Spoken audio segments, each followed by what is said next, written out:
Sejam muito bem-vindos ao TV Simpro, programa do Sindicato dos Professores de Mogi das Cruzes e região, numa temporada com um formato um pouquinho diferente, multiplataforma, onde estamos presentes tanto no YouTube quanto também no nosso Instagram. Então aproveita e segue a gente.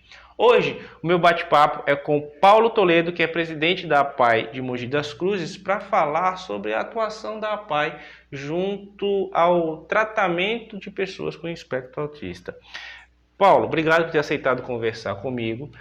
E eu já vou emendar a primeira pergunta. O termo certo é tratamento? Eu diria assim, em primeiro lugar, né, é uma honra a APAE ser recebida na TV Simpro, porque é uma oportunidade de nós estarmos falando num assunto que é comum a nós todos, que é a educação. Então, no caso da APAE, existem três colunas principais, que é a assistência social, é a principal ligação para o seu título, seu certificado de beneficente. Existe a parte da saúde e existe a parte educacional da APAE. O que mais se destaca na APAE atualmente é a parte educacional, devido ao maior número de pessoas que procuram a APAE. Hoje temos cerca de 615 entre assistidos, atendidos e alunos, e desses 505 são alunos. Então, o que se destaca na APAE é a parte educacional. E quando nós falamos assim, por que existe o autismo na APAE, né? O atendimento ao autismo. Tratamento é uma coisa que a APAE não faz. Né? A APAE não faz tratamento, não faz diagnóstico. Porque a APAE não é um ambulatório médico ligado ao setor público de saúde. A APAE é uma entidade filantrópica do setor privado que tem uma parceria através de convênios com o setor público. Então, falar em tratamento, isso aí é da competência do setor público e diagnóstico. Por que a APAE tem o seu autismo lá, ou a sua parte de saúde, a sua área do setor saúde, ligado ao autismo? Porque a educação pede isso. A educação na APAE é voltada à deficiência intelectual, à deficiência múltipla e ao transtorno do espectro autista. Então, vamos falar da parte educacional, alunos. Desses alunos, desses 505 alunos atualmente, 153 desses estão dentro do transtorno, do chamado transtorno do espectro autista. Então, poderia dizer hoje que dos alunos, 30% estão no espectro autista. E há necessidade de se dar uma atenção especial a essas pessoas. Por isso que existe o setor de saúde complementar dentro da APAE. Então, tratamento, eu trocaria assim por cuidados. Atendimento nessa área. Eu falei tratamento propositalmente porque a gente precisa desmistificar um pouco a questão é um espectro. Não é uma doença, então não tem um tratamento. Você aprende a lidar com aquela condição da melhor forma possível. Exatamente, é isso mesmo. Você falou que atualmente 30% dos alunos da APAE aqui de Mogi das Cruzes estão dentro do espectro autista. Há quanto tempo você está na APAE? Essa minha gestão já tem 1 ano e meio. Mas na APAE... Não, na APAE já atuei anteriormente como médico voluntário, já atuei dentro da diretoria da APAE e acompanho a APAE praticamente desde o seu nascimento. Tá. Porque a minha pergunta, esse percentual de 30%, ele é maior do que já foi em outras oportunidades ou não, sempre foi mais ou menos esse número? Essa é uma pergunta complexa. Por quê? Porque atualmente o diagnóstico... Era sobre isso que eu queria que você falasse. Do autismo, ele vem se desenvolvendo na área médica, especificamente, e na área de saúde de forma mais ampla. Então, hoje nós vemos mais autismo. Não quer dizer que não existia esse autismo no passado, mas aquele classificado dentro do espectro autista, eu acho que atualmente nós atingimos os nossos maiores números devido à clareza com que se apresenta esse diagnóstico na atualidade. Eu fiz a pergunta justamente, eu queria que você me respondesse isso. Houve uma evolução no processo de diagnóstico, é isso? Agora está mais fácil, se consegue se identificar mais cedo se a criança está ou não dentro desse espectro? Diria assim, houve um ganho para a população a partir de 1948, quando os recursos humanos foram reconhecidos pela ONU, né, em 1948. A partir daí, todos são iguais perante a lei. Então, a própria lei deu um incentivo para que isso ocorresse no Brasil. Então, a partir de 1948, 2007 houve o entendimento disso aqui no Brasil, foram promulgadas leis 2009, 2012, 2015 e 2020 com a carteirinha do transtorno do espectro autista, fazendo parte da vida dessas pessoas e destacando seus direitos. Isso é o que nos traz, na atualidade, a termos um enfoque muito mais específico, muito mais claro no transtorno do espectro autista, os direitos dessas pessoas. Hoje a PAI é referência quando se fala em educação e questões do espectro autista, assim como a ACD é para outras questões, assim como o Hospital de Barretos é para a questão do câncer. Então, assim, quando se pensa em referência para esses determinados assuntos, da questão do espectro autista, se pensa na APAI. O poder público, o SUS, ele oferece também tratamentos e vocês trabalham em conjunto com ele ou não? A pessoa vai direto na APAI, procura diretamente vocês? Então vamos abrir um pouquinho esse leque, né, para as pessoas com deficiências. Ok. Dentro das pessoas com deficiências, nós temos o quadro específico da abrangência da APAI, que são as pessoas com deficiência intelectual múltipla e transtorno do espectro autista. Essas pessoas têm um atendimento do setor público também. Então, no caso aqui em Mogi das Cruzes, existem equipamentos do poder público que dão muita atenção a essas pessoas. Então, nós dizemos que existe um atendimento na rede pública de ensino direcionadas a essas pessoas. Posso citar 3 até de primeira mão, que é o caso do IMESP, né, Escola Especial. Nós temos o pró-escolar aqui em Mogi das Cruzes, todos públicos, e agora com a inauguração recente da Escola Clínica do Transtorno do Espectro Autista. Todos eles são ligados à área de educação. Então, no caso do autismo especificamente, nós estamos falando da deficiência intelectual. No caso do autismo especificamente, nós podemos ter algumas classificações. Então, por que da existência da APAI e a sua atuação no autismo? Porque o próprio poder público, ele direciona dentro da sua rede de ensino pessoas que estejam nos níveis considerados leves ou moderados, aqueles que já estão inseridos na rede regular de ensino. No caso da APAI, que detém um número maior de casos considerados mais graves, o preparo da APAI, inclusive, eu posso utilizar aqui a palavra inclusão desse preparo, é de transformar essas pessoas e observar a sua capacidade para que elas possam exercer os seus direitos dentro da rede de ensino regular. Então é o preparo, essa é a inclusão que nós chamamos, né? Então no caso da APAI, por exemplo, nós temos lá os casos graves, que o município não tem equipamentos que deem uma atenção mais especial a essas pessoas. Então faz convênios, né, com instituições como a APAI, por exemplo. Dá um exemplo desses equipamentos que você citou. Dos equipamentos? Das ferramentas que a APAI disponibiliza para pessoas, para os alunos que estão... Isso nós chamamos de intervenções. Então, no caso do autismo, por exemplo, né? Que existe alterações de linguagem, de interação social. Os trabalhos todos da APAE, nos outros também, só que na APAE muito mais intensivamente, né?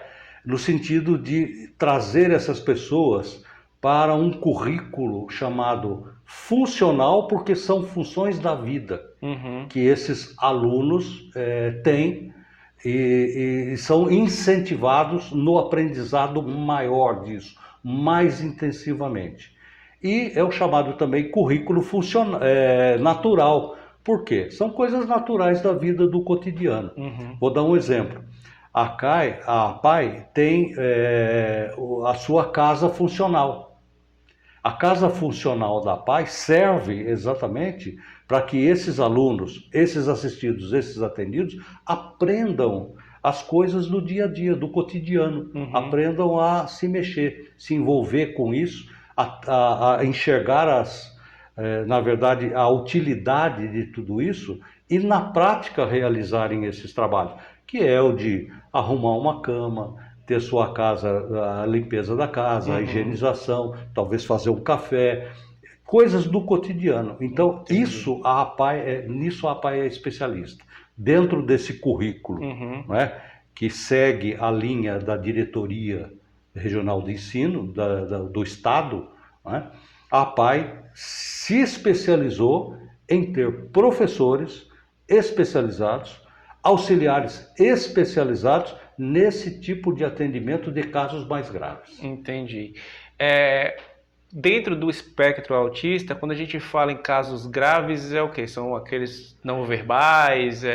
Existe um termo que se utiliza muito na APAE, que é o pervasivo. O que significa o pervasivo? É o atendimento intensivo na área do suporte a essas pessoas. Suporte na sua inserção, na sua inserção familiar, na sua inserção na sociedade, no desenvolvimento da linguagem. Então, esses casos, esse atendimento chamado pervasivo, significa que 24 horas por dia aquelas pessoas têm que ter os seus cuidados, ou na APAE, ou em casa, com preparo das pessoas, com preparo de pais, de cuidadores. Esse é o trabalho que a APAE faz. Vocês também, de alguma forma, têm que lidar e ajudar e ensinar também as famílias a lidar com essas pessoas. Vocês também fazem esse tipo de trabalho? Então, é o trabalho da APAE interligando as suas colunas de sustentação. Na área educacional, eu diria assim que a assistência social é o que liga a APAE na assistência social governamental. Então, seguindo políticas de assistência social, a APAE trabalha de braços dados com a educação e com a saúde, exatamente para dar o suporte para essas pessoas. Então, quando eu falo assim, a essência do trabalho da APAE qual é? Não é a estrutura administrativa, a estrutura predial, a estrutura operacional. São os nossos alunos assistidos e atendidos. Eles são o foco da essência do nosso trabalho. Se a cada dia nós pudermos fazer com que a qualidade de vida dessas pessoas melhore um pouquinho, essa é a essência do nosso trabalho. As outras coisas todas são secundárias. E qual a faixa etária dos seus alunos hoje? Na APAE hoje temos pessoas atendidas, sendo cuidadas de 0 a 60 anos. E poderia até detalhar um pouquinho mais. Um trabalho excepcional, um trabalho assim, de uma fundamentação importantíssima para a sociedade, de 0 a 3 anos.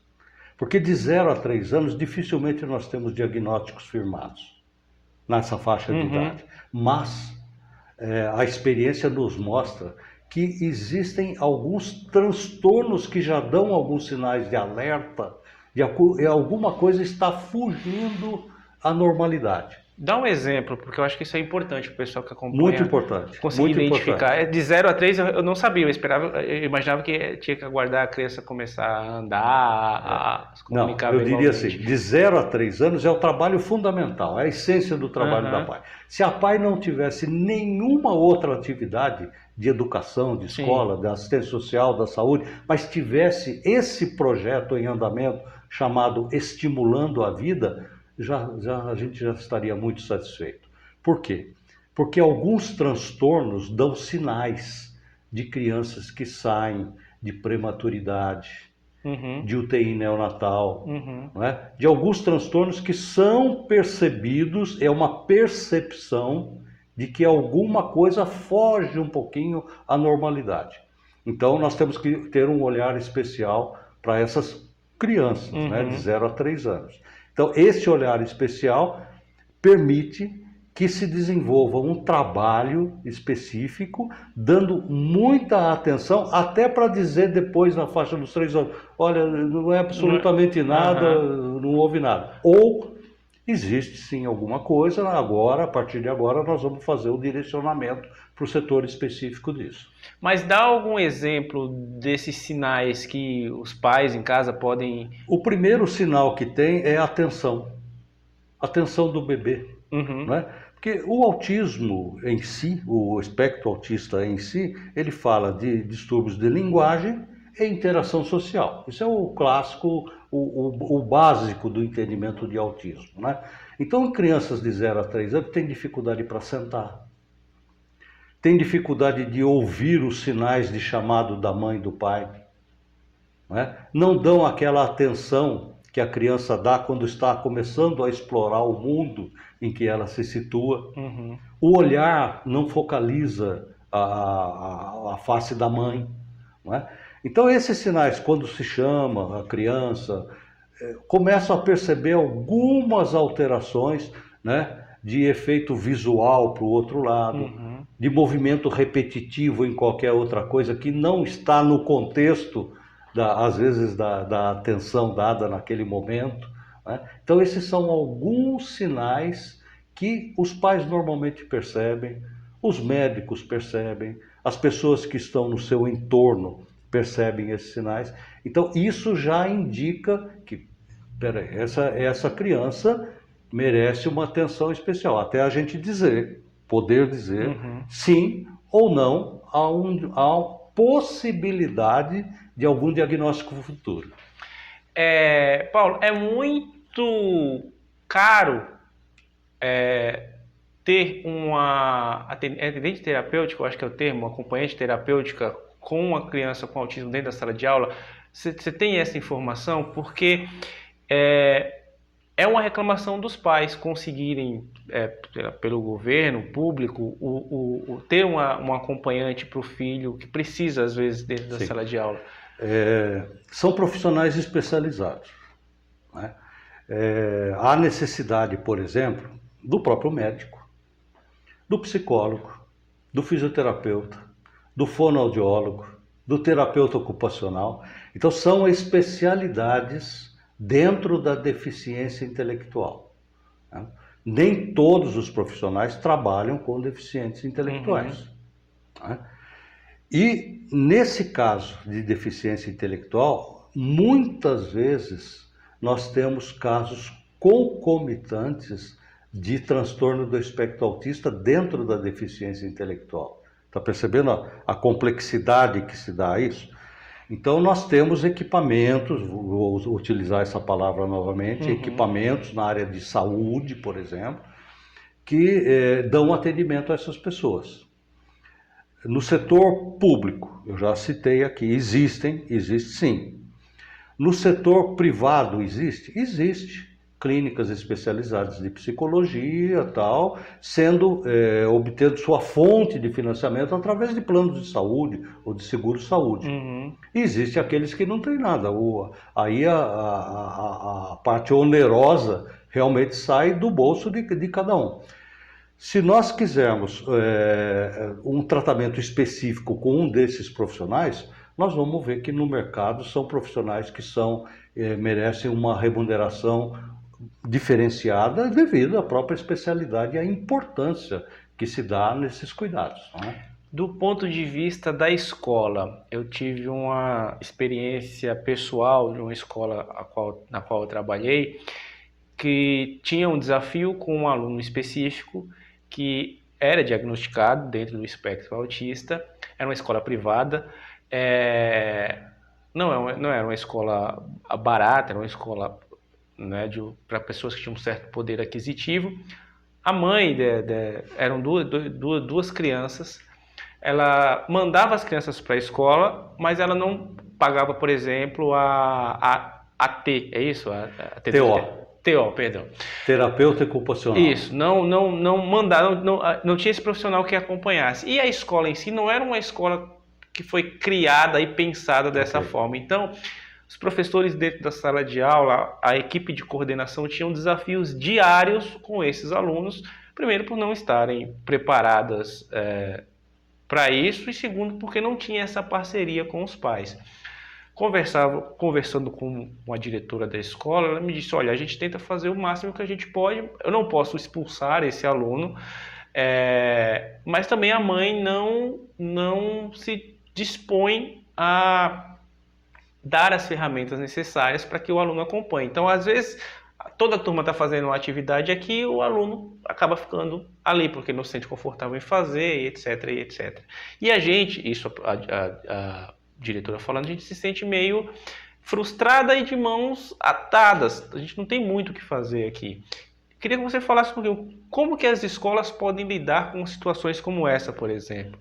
Até as escolas públicas também, que eu também tenho notícia de, às vezes, ter 2, 3 alunos dentro do espectro autista numa mesma turma. Não sei nem se isso é assim, viável do ponto de vista educacional. Então, em termos assim, o objetivo, que uma vez detectado que existe algum transtorno, no caso que nós estamos nos referindo aqui, transtorno do espectro autista, de uma abrangência muito grande, por isso que se chama espectro, né? Porque é uma abrangência que, na verdade, não tem limites muito claros. Mas nós conseguimos, de certa forma, classificar dentro da experiência casos leves, casos moderados e casos severos. Casos severos, bastante severos mesmo, que tem que ter um acompanhamento 24 horas por dia, por consequências danosas mesmo. Né? E casos muito leves, que convivem perfeitamente em interação social no meio escolar, na sua faixa etária. Então, existem desde os casos muito leves até os casos bastante severos.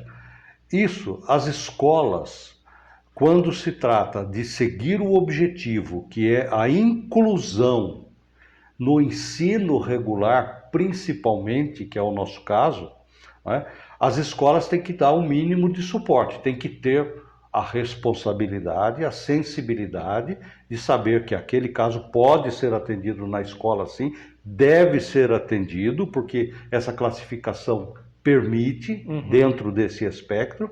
Então a escola utiliza de todos os seus recursos direcionados para isso. Né? Eu acho que aí é a questão da sensibilidade e da percepção. Quando não é mais do âmbito daquela escola, tem que mudar para uma outra que tenha esse recurso. Porque dificilmente, do ponto de vista oneroso, o particular puro consegue manter um atendimento com essa qualidade, com profissionais especializados, se não tiver o recurso financeiro necessário para isso. Isso se estende às escolas. Então, no âmbito, muitas dessas escolas têm profissionais, professores e auxiliares com cursos nesse tipo de atendimento, muito bem preparadas para isso. Então, cada um vai dentro da sua percepção, dentro da sua triagem, saber que aquele aluno ele está no âmbito de responsabilidade e de cuidados da escola enquanto ele permanecer lá. Tá. A escola pode se recusar a receber, olha, fala, eu não tenho uma estrutura necessária para atender o seu filho. Eu posso me recusar a receber? Porque, novamente citando esse exemplo, uma coisa que eu descobri e que eu acho muito positivo é que a rede de famílias que tem crianças dentro do espectro são muito unidas, assim. E vão atrás dos seus direitos e são incisivas na busca pelos seus direitos. Eu acho isso fenomenal. Mas, de novo, vou citar esse mesmo exemplo. A escola que essa criança estava, ela claramente não tinha estrutura para receber aquela criança. E a diretora falava, eu aceito porque eu não posso dizer que eu não vou receber essa criança. Não tenho como não dizer isso, não tenho essa possibilidade. É assim mesmo? Eu digo assim, a questão aí é legal. Uhum. É legal. Se a escola se propõe, meu entendimento pessoal disso, se a escola se propõe a dar esse tipo de atendimento e é um direito daquela pessoa, a não ser que se apresente restrições e laudos e pareceres concretos de que não há possibilidade, a sua classificação indica que seja um outro tipo de ambiente escolar, aí sim. Mas eu diria que a questão legal em primeiro lugar. Uhum. Se a escola se propõe a isso, a questão legal se impõe também. Entendi. Você já falou do atendimento da APAE, você já falou de como as escolas lidam, você já deu dicas de como os pais podem identificar sinais. Para a gente encerrar o nosso bate-papo, eu queria que você falasse qual que é o passo a passo para que eu consiga matricular, não sei se esse é o termo, matricular o meu filho na APAE. Primeiro passo é a triagem. Então, no caso da APAE, que é uma organização do serviço privado que dá suporte ao poder público nessa questão da deficiência intelectual, e aí nós encontramos também o transtorno do espectro autista, o primeiro passo é a triagem. Uhum. A triagem normalmente é dado o passo inicial através de políticas públicas. Uhum. Então, essa pergunta é bastante interessante porque nós temos aí o termo acessibilidade. Quando se reconheceu lá em 1948 os direitos humanos, e o Brasil reconheceu isso em 2007 através de uma legislação específica, o objetivo de tudo isso era a acessibilidade. Uhum. E as pessoas às vezes confundem um pouco quando se fala acessibilidade. Do que se trata especificamente isso, né? Acessibilidade não é o acesso, pegar o ônibus, atravessar a rua, atravessar a cidade, o trem, o metrô, o que for, e chegar lá na escola. Não é isso. É isso também, né? Isso faz parte, mas acessibilidade na questão do direito que essa legislação trouxe diz respeito à abertura de portas. Uhum. Abertura de portas que possam colocar a pessoa na exigência dos seus direitos direcionada para aquilo que ela necessita. Isso se chama acessibilidade, né? Então a acessibilidade é diferente um pouco de humanização, as pessoas confundem um pouco também. Humanização entra aí também, porque humanização não significa, eu vou usar um termo até às vezes um pouco grosseiro, não significa pegar ninguém no colo. Humanização, passar a mão na cabeça. Uhum. Não. Humanização é você acelerar seus processos de atendimento dessas pessoas, fazendo com que rapidamente elas se incluam nos seus direitos. Então nós estamos falando de acessibilidade e humanização. É isso o que se pede nesses casos quando faz a inserção dessas pessoas ou no sistema público, ou no sistema privado, ou no caso das filantrópicas, no caso da APAE, por exemplo, através de triagem. Se ela vier através de políticas públicas, tudo bem. Pode acontecer de vir espontaneamente também? Pode. Faz um cadastro, né? As escolas, no caso da APAE, têm suas limitações funcionais, tem uma capacidade instalada de atendimento bastante grande, mas tem também uma capacidade operacional que deve ser Sim. respeitada. Não pode lotar porque não há possibilidade. Uhum. Tem casos, por exemplo, de autismo, que é um aluno com um professor, com um auxiliar por sala. Caramba. Então, a questão da triagem aí é muito importante. Através de políticas públicas, através da procura espontânea, em alguns casos, permitido sim, faz um cadastro e entra na chamada fila. Uhum. Né? É o que eu costumo falar. Por que tem fila? Ah, mas forma fila? Forma. Por quê? Porque lá na frente tem alguma coisa que todo mundo quer e todo mundo acha que é bom. Então, você faz fila. Uhum. Infelizmente, existem limitações que o poder público procura suprir, o setor privado, de forma complementar, procura suprir também. Uhum. Então, essa triagem inicial é elaborada por profissionais. Paulo, obrigado, cara, por ter aceitado conversar com a gente sobre esse tema que é complexo e é fascinante e é importante até para quem não convive com a pessoa do espectro autista. Vai chegar o momento de você estar num restaurante, você estar no metrô, você estar num ônibus e se deparar com algum desafio de familiares de alguém que tem um espectro autista, e é importante que você também saiba lidar com essa situação e entender que é uma condição e que essas pessoas estão também inseridas na sociedade. Isso mesmo. Obrigado de verdade. E para vocês que acompanharam mais esse programa, eu quero agradecer de coração, convidar vocês para seguir o TV Simpro Mogi no YouTube e Simpro Mogi _ no Instagram. Mandem as suas dúvidas, se tiver alguma questão, manda para a gente, coloca nos comentários, a gente encaminha para o Paulo, eu tenho certeza que ele vai responder com todo prazer e vai voltar aqui numa outra oportunidade para a gente conversar mais sobre esse e sobre outros temas. Muito obrigado de coração pelo seu apoio, eu espero ver todos vocês na próxima. Tchau, tchau.